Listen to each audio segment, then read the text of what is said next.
Hey, what is up, guys? Welcome back. I decided to start saying that again. I thought it was it was kind of my signature, but I kind of was testing and experimenting a lot of things and seeing what kind of worked out.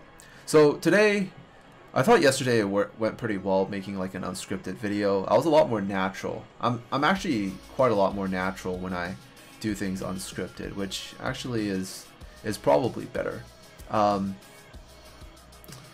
I mean, scripted videos do have their advantages, so if I'm ever talking about something serious, I'll probably, or something that, a topic that requires more research, I'll definitely do a scripted video. But for today, this was one of my original ideas for this channel when I decided to change things around. But also, this was a type of video that I wanted to make for a very, very long time. I've always had this vision of like, one day if I make it big as a YouTuber or something, I want to make a video series where I talk about the different games that I've played in the past and how they've impacted me, and you know, the things I've learned from them, even like from a gaming perspective and also from like just a life perspective. So today the game I wanted to talk about is a game, an MMO called Aeon. It was a game that came out I think in 2007 or 2008, and it was during the time when like everyone was trying to make the WoW killer, the WoW clone, and it was actually like within Asia, it was one of the games that actually for a short period of time, you know, stood toe to toe with WoW.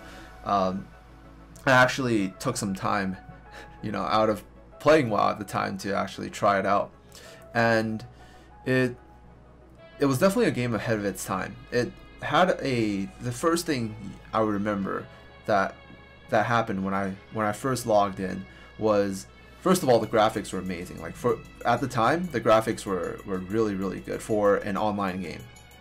Like, you know, for like a single player PC game, it might have not been that good, but even if it was a single player PC game, you know, if you turned it all the way up to max, it still looked really, really good. But the thing that amazed me the most was when I went in and took a look at the character creation screen for the first time. Now this was before, like, you know nowadays we take for granted like the ability to you know, mess with your player's hair and, you know, change every aspect of everything, you know, like the nose size, the width between their eyes and all that stuff. We take for granted today, but it was actually one of the first times for me. I don't know if it's the first game, but it was the first time for me that I've ever seen that. And it even after a few years, Aeon's character customization system has been one of the best, you know. And I think even today, I still think they, like, if you put it up, like if you compare that with some of the MMOs, I guess right now, you know, something like Black Desert, like if you compare the two, like the customization of Aeon wouldn't be that far off. So it was definitely, in that aspect, it was definitely ahead of its time. I remember when I went on the forums and stuff to look for stuff, you know, people would have these like contests where they would make like celebrity faces out of the Aeon's character customization system, and you can make some really, really funky things. Like I think a lot of things they no longer allow that Aeon did was like you could make your character extremely funky. Like you could have your character have like a super short torso and then have like really, really long legs, or the other way around, just to make them look, you can make them look really, really weird. And you can make characters of all sizes. Like you can make them like super chibi as well, where it's like, you know, the length between their head and feet are you know, just barely apart. So it was something that I had a lot of fun doing, because whenever I would make a new alt or something like that, I would go on and I would spend hours doing it. Like I would spend hours making sure the eyes are like perfect and everything.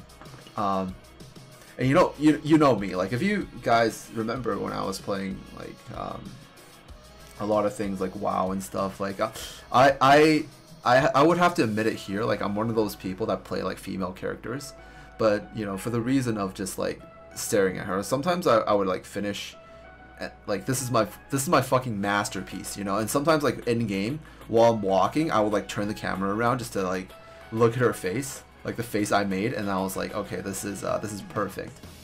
And yeah, that was one of the first things I got to experience while playing Aeon. It didn't teach me, I guess, any life lessons or anything, but it taught me that I definitely want to make my character look unique, and my like idea of perfection or something like that is, I guess, different from other people's idea of perfection. Because no matter what, like even if you look at it objectively, like my character, and if there was a contest of someone else like making another character, you know, it might have not been as good. But to me, like the character that I made would always 100% be the prettiest, like in my mind, because I made it, like it's my ideal, right? So I guess that's one of the things. I think it also will go into some of the philosophies when I'm working on Tristium, which is, you know, I guess everybody's idea of perfect and everybody's idea of what's good is different, and I guess giving people the option to experience their ideal is probably what I want to do. Like that's one of the philosophies that I have, that I will, or I have now and will have when I go into making something. And the other thing is, I guess Aeon was also extremely famous for its extremely brutal system. Like its game systems, like within the game, is really brutal. There is like this, I remember the mana stones in Aeon. It's also one of the reasons why Aeon failed really hard in North America, because like it did pretty decently in Korea when it came out, but it did not work out very well when they tried to bring it to North America. A big reason for that, I personally think, is it was too hardcore. It was way too hardcore. There was so much grind. There was so much grind, so many systems that punish you so hard. It doesn't just punish you. It like fucks with you psychologically, so hard, to the point that you're like, you know, fuck this. I'm gonna quit. When it does actually happen to you. But I guess it did teach me, the one thing it did teach me is like, whenever I'm playing something, it's like, oh, you know, something bad happens in game, it's like, oh, it can't be as bad as, you know, this time something happened in Aeon. And I'll share some experiences I have with you. I remember one time when I was leveling some character. I think it was from like level 50A to 59. This was like a little bit later on, not the original Aeon. Like they had a few expansions. I went back and played it again, but the systems were just as punishing, just as harsh.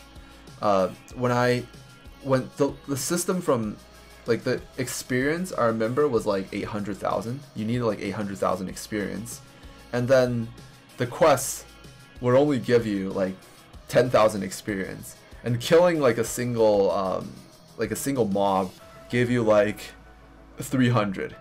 All right. And I remember, like, at the time I was trying to get to 60 to like get to the next area, and there were like I was looking at a guide, and the most efficient way to level was actually to go into this like valley and kill these beetles. And I went there grinding non-stop, killing those beetles, and then I finally got to 59. And then from my experience of playing like other MMOs, I'm like, you know, it's probably gonna be like, oh, maybe a 20% increase. No, like the experience gain went from like 800,000, like it doubled on the next level. Like it went to 16, like or 1.6 or 1,600,000, you know. So it was like, when I saw that, I was like, you know, I need a break. And yeah, like there were so many moments where it's like, you know, I can't take this shit, and I just close the game, do something else, and then eventually I go back and do it again. I don't think a grind is exactly healthy anymore, and a lot of people don't really have the patience for it, especially now if you have to do it manually. So I definitely wouldn't do it like that. But I guess sometimes having some sort of like optional hardcore system for players would actually be pretty cool. This also ties back to the idea before of everyone's ideal of perfect is different. So, you know, I think having more options, giving the player options to I guess take things with higher risk, higher reward could also be balanced in the game. So that's also another key philosophy. There's another time I remember it was doing daily missions on like the I remember the max level at the time it was like a few patches later. It was at 65, and there were these two maps. I completely forgot what the names of the maps were called. Now, to do the daily quest, there's two factions, by the way. So there's like same thing with like it's kind of the same way like WoW works. You know, how there's two factions, and then you like fight each other outside PvP, all that stuff. There were these daily missions, and it was actually the most efficient way to level from 60 to 65. The most efficient way to level was to do these daily missions every day, and at the same time you also get these tokens where you can use to get gear that will be available or you'll be able to use once you get to like 64 or something like that. And it's like, you know, and you can use that gear to start doing like raids and other stuff. So it was a efficient way to gear up before you even hit max level, as well as level. But the daily missions, unlike a lot of daily missions in other games, require you to do PvP as well. And that's not the worst part. Like doing PvPs are like you know, you fight someone, you win and stuff like that.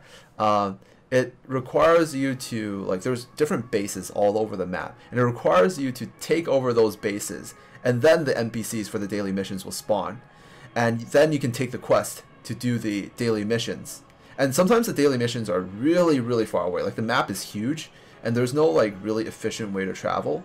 So it's sometimes after you get the quest, it might take you 15 minutes to travel to the place to actually do the quest. And it might not actually even be on the same map. It could be on the map, like on the, like there's like two maps with daily missions. It could be on the other map as well. So like it could take like 25 minutes to get there. So you take the quest. Like after your faction won the little, like the battle to take control of that area,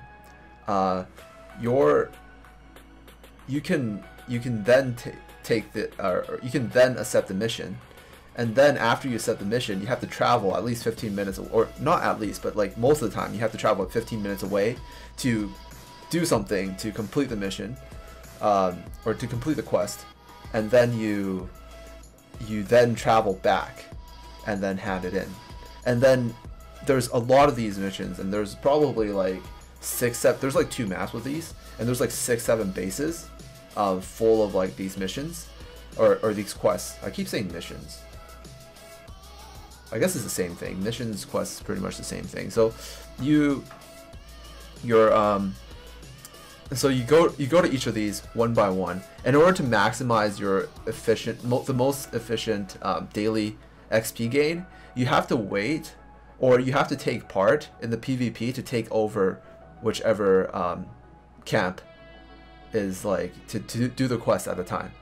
So a lot of times you can probably, most of the time you won't be able to do the quest at every single camp. Like you might miss out on a few of them, but if you see like one of them is up, like you're extremely incentivized to go and do that quest. Because if you don't, and you come back like, you know, an hour later, your faction might not have control of that base. So I remember one time, like this is beyond tilting. All right, this is like the most tilt I've ever felt playing a video game. um, I got to like one of the bases at the corners, and it took a long time to travel there. And if you die, you respawn at the very top corner of the map, and it takes you like 20 minutes to get back. So I went to the base at the very bottom, and that base, because it's at the very bottom corner of the map, it didn't require me to travel 15 minutes away to get to the questing area, but it did take me like 5 minutes to get there. So I went there. It took me 20 minutes, like from where home was, you know, where I would log out usually, and to travel there. Like, oh, I was like, oh, that base is up. Let me travel there, and then that took me 20 minutes, and then I went, got the quest, and then went to do the quest and kill whatever, like kill X amount of whatever. And then as I was walking back to hand in the quest, I got ganked by a group of people. They killed me, which then forced me to you know, be ported back to res at the base, and it would take me another 20 minutes to travel back. So I was extremely tilted, but I knew I already completed the mission, so all I have to do is travel back and hand it in. So as I traveled back, they and almost got there, they were waiting near that area. They killed me, and I was forced back again. So at this point, I already spent like 40 minutes in travel alone, and you know, or 45 minutes in travel if you include the time where it takes to go and get the quest, and to travel to the place to do the quest, and then it might have taken me like 15 minutes to actually do the quest, and I was ported back again, and then at this point I was actually really tilted already, but I was like, you know what, fuck these guys, I'm gonna like sneak by and all that stuff and hand in my quest. So I went for, like, I made that travel for the third time. You know, it took 20 minutes to travel there, and then I knew, like, you know, I was like, oh, the coast is clear, you know. I was like kind of just, it took me a while of like waiting outside and then seeing if there's anybody there, you know, kind of like scouting forward a little, and then like pulling back and then being like, okay, I think it's safe, the coast is clear. So I go, and as I reached the base, I kept looking at my map, and then I was actually opening the map and taking a few steps and then closing the map. And as I was opening and closing the map, I noticed something happen, which I opened it, and then the base showed that our faction controlled it, and then as I closed it and opened it the next time, it showed that the enemy faction now controls it. So I was not able to hand in the quest, which at this point I already spent like an hour and a half like trying to do, and yeah, that was like, it was like at that point I just left my character there. I alt F4 and I was like, you know, fuck this, I'm never again. But I still went back and played a few times until I eventually couldn't take it anymore. Like, the grind was way too hard. But anyways, that was one of my experiences of playing Aeon. There is actually one last system that's also extremely punishing, and this is like so bad. Like, this, I don't know which, like, whoever designed this, like, I wanted to ask him, like, who hurt you, you know? Like, what the why? It has to do with the mana stone system in Aeon. The mana stones are these things that you could, if you ever played WoW, it's kind of like gems that you can socket onto your gear.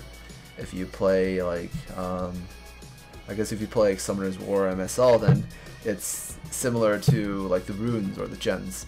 Basically, you put them on your character, and these mana stones, like, to get the really high quality ones and stuff, is relatively rare. Like, if you were to buy them, it would cost quite a lot. So, but unlike the gems in WoW, in order for you to put them on your gear, like your gear might have 6 slots. So you could put them on your gear and they give you like a pretty big increase in stats. You put them on your gear, but every time you put a gem on your gear, there is a chance of it breaking. So if it breaks, it's gone forever. You just lose it forever. And you would have to literally have like you would have to have like at least I would say like 200 of these gems like prepared if you were to actually try to socket like all 6 slots. Because what would happen is when you put something in, when you put a gem or this these mana stones, I mean, into the socket, when you put these mana stones into the socket, you would have to first of all, if it breaks, it's gone. But also if you put something on and it successfully is put on, and you put the second one on and that one breaks, not only does the second one break, the first one also breaks as well. And this continues on for all 6 slots. So you can imagine how difficult it is to put mana stones on all 6 slots of your gear, like of a piece of gear. And this is like a piece of gear. So it was it was not pleasant. Like, not only did it take a long time to do it, but it was soul crushing. Like, it was like, you know, it was like most of the time you might not even succeed. Like at the very end of it, like you're like, oh shit, I have it's like, this is probably my last try. I have like I started with 300 of these, and now I have 20 of them left, and I've now successfully socketed 4 slots. Should I keep going? You know, that's kind of what goes into mine. So that's pretty. It was pretty rough. It was pretty insane. But I think I did learn a lot of things about like kind of the hardcore aspects of things. Not even like the hardcore as a lot of times as we would associate it right now, of like, you know, doing really hard boss fights of stuff, like the hardcore being like the extreme hardcore grind, but not even that, but like how it completely just fucks with you psychologically, you know, like it's I don't know if that's a good thing to have in a game. Like, I'm not sure, but if you do actually succeed, like, you know, after it like completely just it fucks with you so many times, and you actually do make it and you do succeed, like, you're actually so much happier. I think it's also the same way with like doing business as well, because when you go at it, you're very likely to fail. And it actually, now that I think about it, like now that I'm actually doing it, and I've failed and given up before in business, that is kind of the same way. You know, it's like but every time you gain more experience. So it's not, the good thing is it's not completely based, unlike that game, unlike Aeon, it's not completely based on RNG. It's based on your decisions and what you do. So I think a really healthy way to design a hardcore system would be to make it so the players, as they gain more experience, as they know more about things, then they can do it better. You know, they won't make the same mistakes and stuff. So if the way to success was to get from A to B without making a mistake, then you could like, you know, you could get here and then you fail, but then when you come back the next time, you know how to get through this place, so then you go further, and then you might fail here, and then you come back again, and then, you know, it's just as hard when you come back again, but then you come back and you're like, okay, I know how to get through this place, and now I also know how to get through this place, so let me go to the next place, and then you fail over here again, and then you're like, okay, I need to get to here, now I know how to get through this place, and then get through this place, until you eventually succeed. So it's kind of I guess that's kind of how it works, and it might be very rewarding as well when you actually do succeed in the end. But that is pretty much it. I just want to share some of my experiences that I had before in the past, and hopefully you guys enjoyed this. And thank you guys so much for watching, and I'll see you guys in the next video. Peace out.